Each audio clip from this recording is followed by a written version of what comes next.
Makanya kan yang disebut dengan zakatul amwal, zakat harta, bukan zakatul rawatib, bukan zakat gaji. Iya, iya, Ya. iya. Nah, karena disebut zakat harta, maka apapun yang kita dapatkan, apapun yang kita peroleh, apapun yang kita miliki dengan status harta, maka itu wajib dikenai zakat apabila telah mencapai nisab.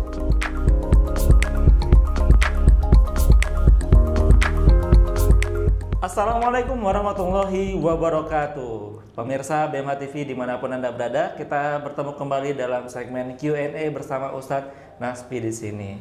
Nah, kita sudah mengumpulkan beberapa pertanyaan, kita langsung saja tanya ke Ustadznya. Oke, siap Ustadz ya? Oke Ustadz, ini ada yang masuk pertanyaan dari para pemirsa BMH TV. Ustadz, saya sudah membayarkan zakat saya setiap bulan. Apakah dalam 1 tahun saya masih dikenakan zakat akhir tahun? Nah, ini bagaimana nih Ustadz? Zakat akhir tahun ada nggak Ustadz ya?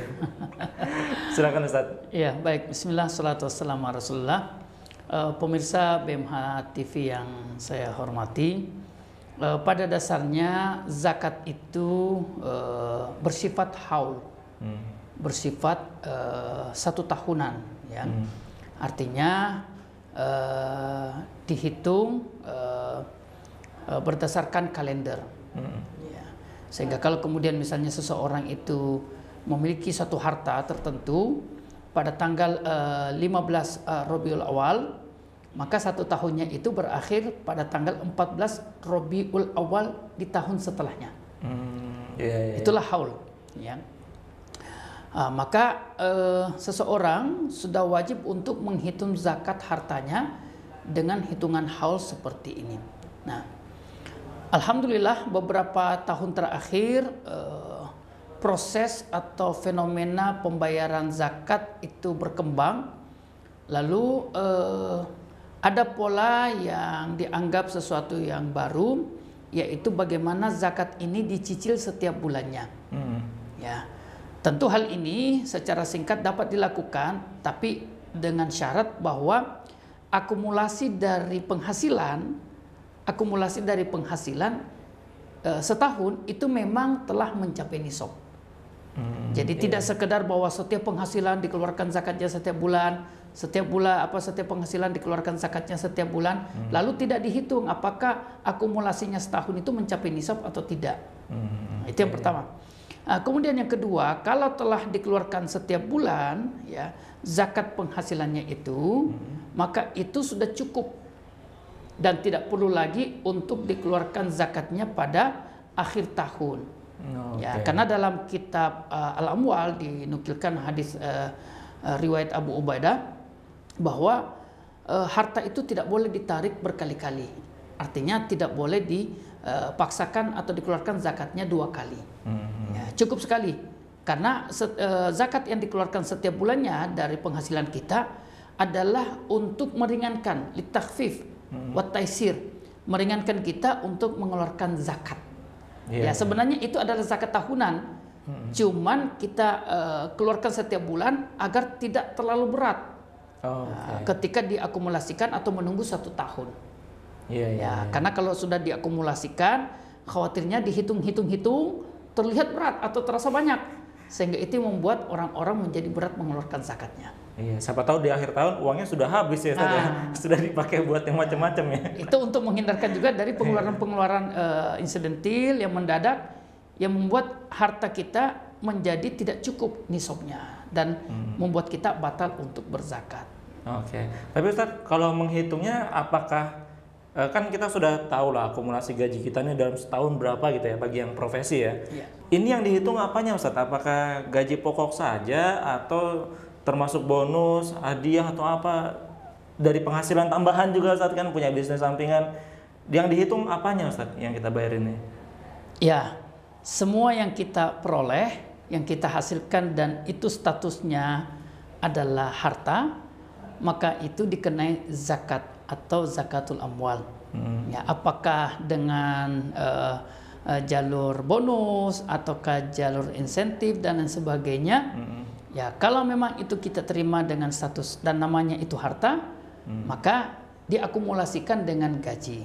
Makanya kan yang disebut dengan zakatul amwal, zakat harta, bukan zakatul rawatib, bukan zakat gaji. Iya, iya, Ya. iya. Nah, karena disebut zakat harta, maka apapun yang kita dapatkan, apapun yang kita peroleh, apapun yang kita miliki dengan status harta, maka itu wajib dikenai zakat apabila telah mencapai nisab.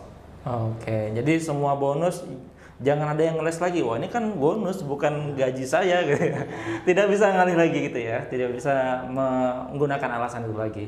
Jadi tidak ada gunanya juga kita mengalihkan seperti itu ya, karena zakat ya harus dikeluarkan. Betul. Kalau sudah memenuhi nisab. Selama namanya harta, maka dia tetap menjadi objek dari zakat. Oke, baik. Nah, kalau tidak memenuhi nisab, penghasilannya tidak mencapai nisab, ini bagaimana, Ustaz? Ya, kalau tidak mencapai nisab, maka tidak Tidak ada kewajiban. ada kewajiban. Karena zakat syarat mutlak, ulama mengatakan syarat mutlak daripada zakat itu adalah bulughun nisab, ya, tercapainya nisab. Itu zakat mutlak. Yang lain-lainnya seperti haul, ya, itu tidak berlaku kalau nisab ini tidak terpenuhi. Makanya dikatakan oleh ulama, syarat mutlak adalah tercapainya nisab. Kalau sudah nisabnya tercapai, baru kita bicara haul. Oke, seperti itu. Tapi masih boleh berinfak ya, Ustaz ya? Masih boleh berinfak tentu saja. Oke. Baik, Ustaz. Ini ada yang bertanya lagi nih, Ustaz. Nah, Ustaz, saya kalau mau wakaf Al-Quran, apakah boleh saya wakafnya langsung ke pondok pesantren? Karena di pesantren kita tahu mungkin banyak santri-santri yang rajin menghafal Al-Quran, baca Al-Quran. Jadi beliau mau langsung ke pesantren. Ini baiknya seperti apa nih, Ustaz? Apakah boleh atau sarannya gimana? Ya, baik.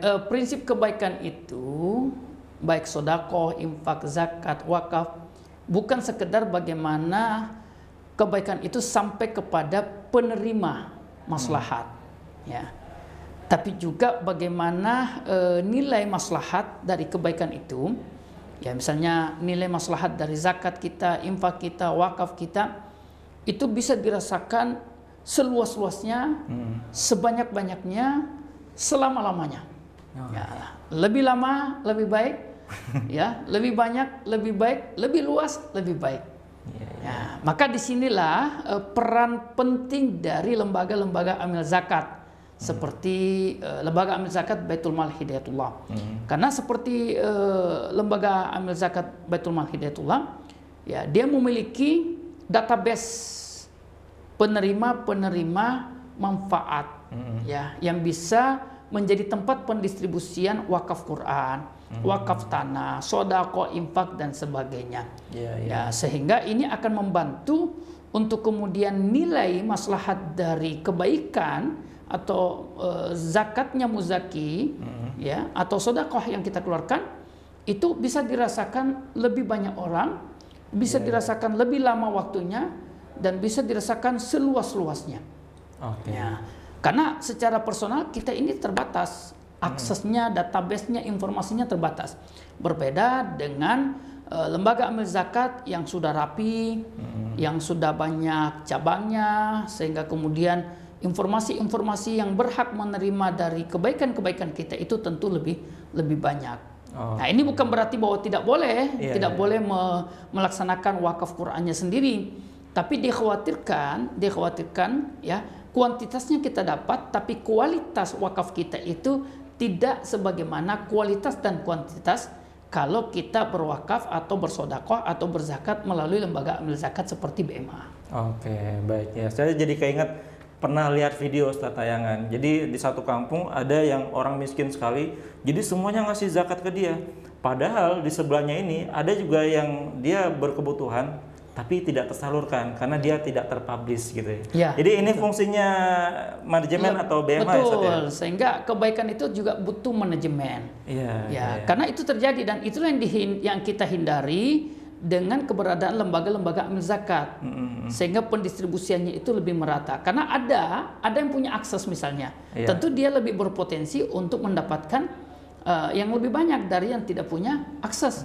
Nah, yang tidak punya akses ini kasihan. Disinilah perannya lembaga-lembaga amil zakat seperti BMH memediasi untuk kemudian terjadi pemerataan dalam pendistribusian zakat, infak, sodako dan wakaf tersebut. Oke, baik. Siapa tahu nanti di pesantren yang ini kebutuhannya bukan Al-Quran ya, karena Al-Quran sudah banyak, kita kasih ke pesantren yang lain gitu Ustaz. Oke, pemirsa Bema TV, itu dia. Terima kasih Ustadz, ini sudah memberikan kita sharing informasi nih Ustadz ya, atas jawaban-jawabannya. Dan pemirsa Bema TV yang mau bertanya boleh melalui sosial media kita, melalui YouTube kita, melalui layanan BMH juga boleh ya, kalau malu gitu ya. Malu bertanya di sosmed, hubungi layanan BMH, nanti kita bantu jawaban. Namanya insya Allah kita samarkan atau tidak kita beritahu untuk menjaga privasi. Baik, pemirsa BMH TV, saya Melki Satria dan juga Ustadz Naspi pamit undur diri. Wabillahi taufiq wal hidayah. Wassalamualaikum warahmatullahi wabarakatuh.